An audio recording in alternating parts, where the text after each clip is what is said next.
my video presentation about the chapter 4, their parts, and examples. Before anything else, what is the chapter 4? This chapter refers to the study findings, includes any data collected and obtained results. Instead, chapter 4 is usually the result chapter. This chapter presents the findings of this study. This chapter, we have 4 parts. These are the results, data analysis, tables, figures, graphs, and discussion of results. What is the results?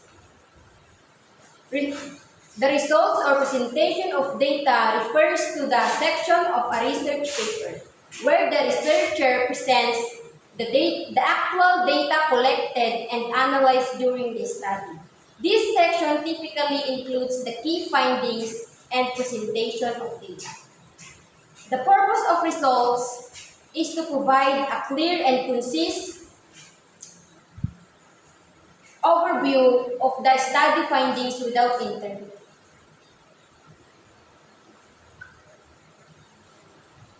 And this is the examples of results. The participants in the study were 13 caregivers who were in the 36 to 65 age range. 10 caregivers were female and 3 were male. 3 of the participants were sons, 7 were females, and 3 were the wife of the family member who suffers AD or Alzheimer's disease. This is the last. Let's proceed to the data analysis. Data analysis is the process of examining, interpreting, and transforming data into useful information to support conclusion.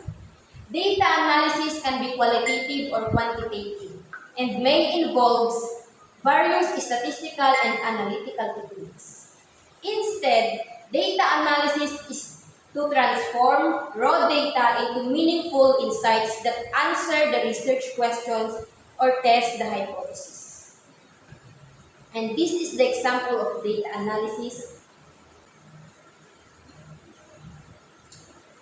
What are the tables, figures, and graphs? These are visual representation of data used to support and illustrate findings in a research paper. They help to organize a complex data. This is the examples of tables, figures, and graphs from the Exploring Caring Caregiver for Elderly with Alzheimer's Disease. Table 1, the demographic characteristic of the participants. This is the participant 1, age 65, educational level is junior high school, length for caring, 6, relationship with client with AD or Alzheimer's disease is spouse. We have 13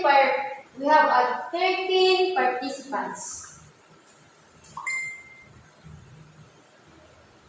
The next one is table 2, extracted themes, category and subcategory. And the last one, I will discuss the discussion of results or findings. The discussion of results or findings in a research paper interpret and explain significance of findings relating to them to a research question, hypothesis, and broad context.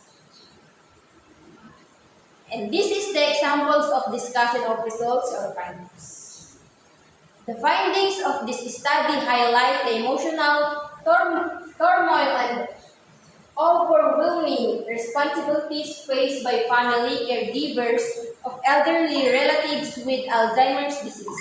The caregivers' experiences were marked by feelings of sadness and guilt, which is consistent with previous studies by Jones and Hansen 2013, Lee 2015.